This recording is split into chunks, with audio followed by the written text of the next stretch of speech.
Today I'm gonna tell you all about my bucket list roller coasters around the world. Even though I have ridden many roller coasters, I still need to ride some of them. So I have of course chosen to make a list of my bucket list roller coasters. And as I always do, I've collected 15 roller coasters I need to ride. And the rankings are based on how much I want to ride these coasters. So now the only thing you have to do is sit back, relax and enjoy this video. And now coming in at spot number 15, we got Steel Dolphin at Shanghai Haichang Ocean Park. And this roller coaster is part of the infamous Intamin LSM coaster models. But what I really like about Steel Dolphin is that this coaster in fact is a family thrill ride. Steel Dolphin actually features 2 LSM launches, and combined with a very lengthy layout with many airtime hills, this is just a great roller coaster. And just look at these roller coaster trains, they look amazing, and the color scheme with the orange and then you have the purple supports, that's just awesome. I think the best elements on Steel Dolphin could be the second rolling launch, and then after that you have a cool top hat that twists down, and you also have the outer bank airtime hill of course. And now coming in at spot number 14, we got Falcon at Wuxi Sunakland. Falcon currently stands as the tallest and fastest B&M wing coaster in the world. This huge B&M wing coaster actually has an almost 200-foot tall wing over dive drop at the start. And after this huge drop, you just have your typical B&M wing coaster layer with a few floater airtime hills, Immelman inversions, overbank curves and inline twists. But the huge size of this B&M wing coaster is what makes this coaster special for me, because imagine flying that fast on this huge coaster. And just look at the landscaping around this roller coaster. You have this mountain they've made, and it also flies over the water, so it just looks so iconic. So there's gonna be a lot of foot and head choppers going over and under this mountain. And now coming in at spot number 13, we got Alpen Fury at Canada's Wonderland. This could be a little cheat putting Alpen Fury on the list because this roller coaster hasn't been built yet, but this huge Premier Rise launch coaster just looks so promising. The start on Alpen Fury just looks so epic with this launch out of the mountain and into a stalled inversion. Alpen Fury really features a very lengthy layer with many inversions and airtime hills, so I just love to ride this ride. Of course, this roller coaster is Premier Ride's most ambitious project yet, and the most important thing about this roller coaster is actually that it won't feature comfort colors, so that's a big win for me. So now let's see how reliable Alpen Fury will be in the future. And now coming in at spot number 12, we got Superman Escape from Warner Bros. Movie World. This coaster overall is a short but very punchy Intamin accelerator coaster. The ride layout on Superman Escape is quite simple. You have a very punchy hydraulic launch, then you have an airtime filled top hat, and then you have many sharp turns, and combined with a few airtime hills, this is just short, punchy, positive G-force, negative G-force. It's awesome. And don't mind my voice cracks today, I don't know what's going on. Superman Escape also has a cool dark ride section before the first launch. And just look at this cool train design. You have Superman in the back pushing the terrain away, so that's just awesome. But the only thing I have to say about this coaster is that it features the old over-the-shoulder restraints by Intamin. And now coming in at spot number 11, we got Beyond the Cloud at Sushu Amusement Land. This coaster is actually a Mach Rise launch coaster that features a 200-foot plus top hat. Mach Rise hasn't really been known for punchy launches, but the newer coasters has these punchy launches, so that's awesome. Beyond the Cloud really looks like it has an old layout from an Intamin accelerator, but then you have it extended with airtime hills and inversions. This coaster really has a fast-paced whippy 0G road that looks awesome, and you also have some low to the ground airtime hills, damn. And the huge inversions on Beyond the Cloud just look awesome. And now coming in at spot number 10, we got Wood Coaster at Night Valley, and this really is one of the biggest wooden roller coasters made by GCI. Unfortunately, Wood Coaster hasn't been operating since 2022, so that's not good, and hopefully they will have this coaster running soon. Wood Coaster really seems to have the greatest pacing of any GCI coaster out there in my opinion, and overall Wood Coaster's layout just looks so awesome because this coaster just hugs the terrain all the way through, and it just looks so epic. Personally, for me, Wood Coaster actually looks like an adventure going through the jungle with this fast pace. And let me know in the comments if you have ridden Wood Coaster. And coming in at spot number 9, we got DC Rivals Hyper Coaster at Warner Bros. Movie World. DC Rivals is a very rare Mach Rise hyper roller coaster with a custom layout. DC Rivals Hyper Coaster really looks like a great roller coaster because it has many different elements, not just a simple camelbacks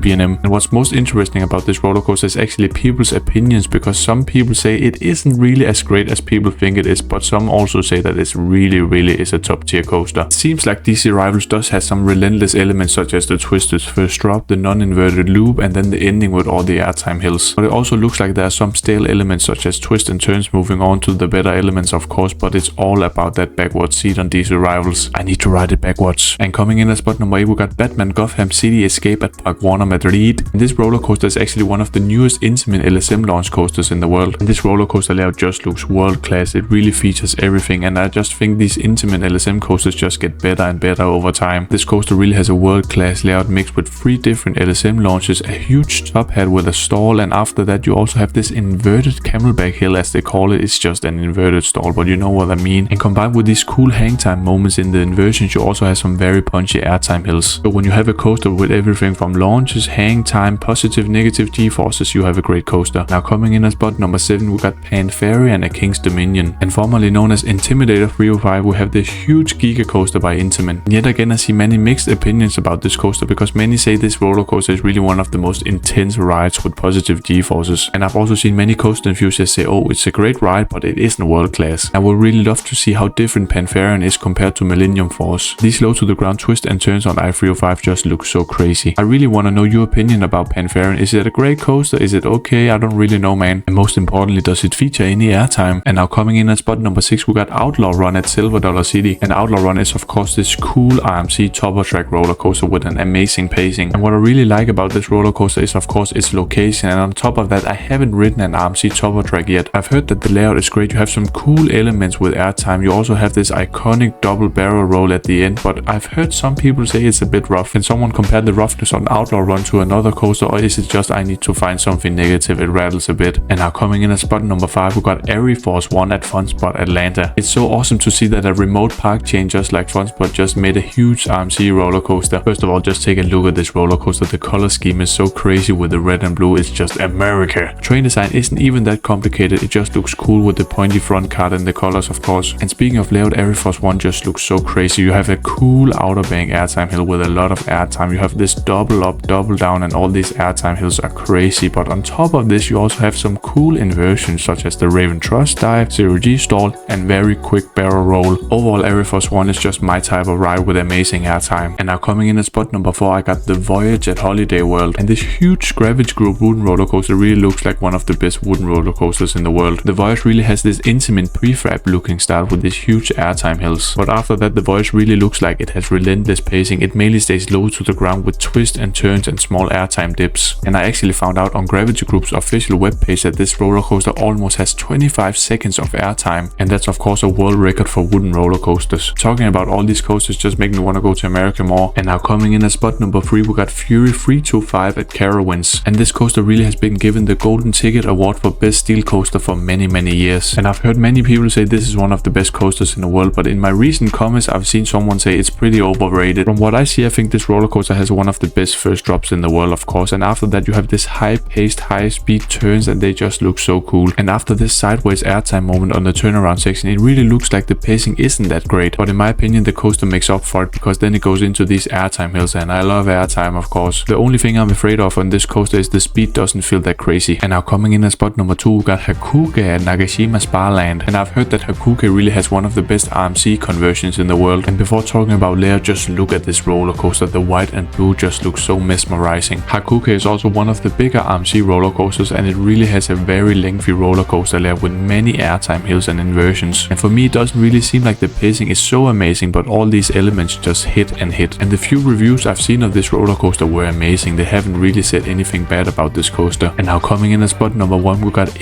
Nike at Fuji Q Highland. And now come on, who doesn't want to try the biggest and baddest 4th dimension roller coaster in the world? Nike for me just looks like a bigger and more enhanced version of X2. And I've heard from many other coaster enthusiasts saying that this roller coaster is one of the best in the world. And El Toro Ryan actually has this coaster at number 1. People also say that this coaster is a lot smoother than X2. So overall I'm just all in for getting this near-death experience on Nike. Now just after making this video I really want to go to America or Japan to experience new coasters. And that of course means you have reached the end of this video. Did you like it? Did you hate it? Have I missed some roller coaster? Let me know your bucket roller coasters in the comments. And at the end of the day I'm always gonna say bye bye.